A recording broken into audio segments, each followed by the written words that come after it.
Hello বন্ধুরা, আজ আমি বানাবো পনির মশলা। এর জন্য পনির নিয়েছি। এখানে শিলের মধ্যে ভেজে করব। এখানে শিলের মধ্যে আদা পেস্ট করে নিয়েছি। একটু আলু দেব পনিরে, এই জন্য একটু আলু ভাজতে বসিয়ে দিয়েছি কড়াইতে। এখানে টমেটো পিউরি করে নিয়েছি। এখানে হলুদ, জিরে, ধনে গুঁড়ো, লঙ্কা গুঁড়ো সব মশলা বানিয়ে ভিজতে দিয়েছি। শিলে আদাটা ভালো করে বেটে নেব। আলুটা ভাজা হয়ে গেছে, এবার আলুটা নামিয়ে নেব। কড়ার মধ্যে তেল দিয়ে দিয়েছি, তেলটা গরম হয়ে গেছে। এবারে পনির ছেড়ে দেবো। পনিরটা হালকা ভেজে নেব।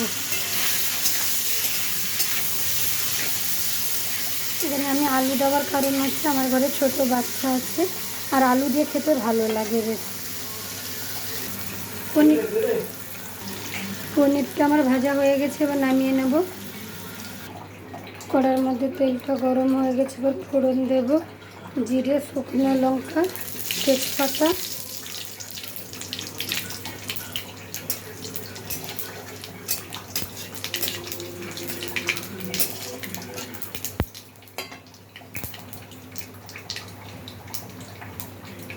এবার আদা বাটাটা দিয়ে দেবো।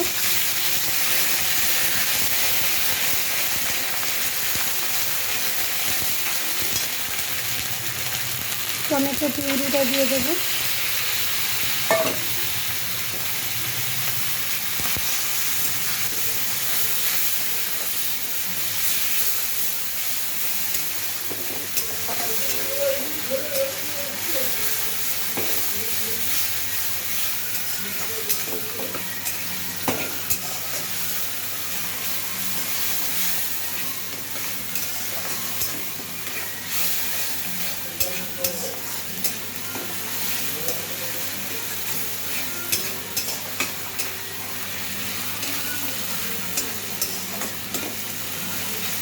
এগুলো ভালো করে কষানো হয়ে গেছে। এবার জিরে গুঁড়ো, ধনে গুঁড়ো, লঙ্কা গুঁড়ো, হলুদ দিয়ে এই পেস্টটা একটু দিয়ে দেবো। ভালো করে কষিয়ে নেব।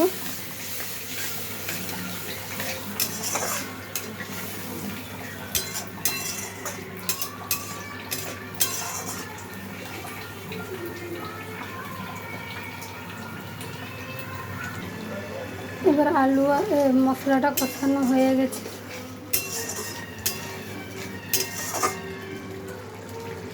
এবার এর মধ্যে ভেজে রাখা আলু আর পনিরটা দিয়ে দেবো। আপনারা থাকলে ক্যাপসিকাম অ্যাড করতে পারেন। আমি ক্যাপসিকাম নেই, তাই আমার কাছে ক্যাপসিকামটা দেওয়া হয়নি। আপনারা ক্যাপসিকাম দিতে পারেন। এটা দিয়ে একটু কষে নেব, দিয়ে জল দিয়ে দেবো, গরম জল। আমি নুন দিয়ে দেবো।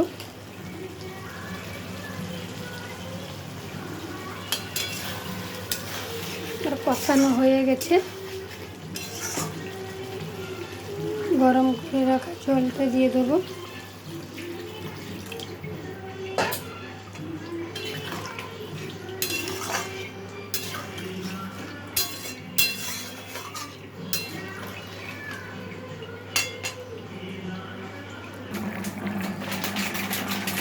তো কসুরি মেথি ক্রাশ করে দিয়ে দিলাম।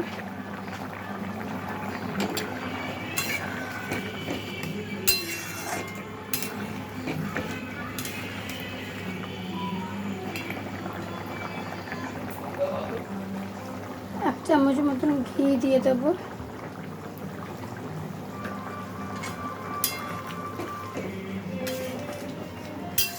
ঘি দিয়ে একটুখানি ফুটিয়ে নেব। পনিরটা আমার হয়ে গেছে, আমি নামিয়ে নিয়েছি। একদম মাখা মাখা হয়ে গেছে। ভালো লাগলে লাইক, কমেন্ট, শেয়ার করবেন। পাশে থাকা বেল আইকনটা দাবিয়ে দেবেন। সাবস্ক্রাইব করবেন। নতুন নতুন রেসিপি দেখতে চাইলে কমেন্ট করে জানাবেন।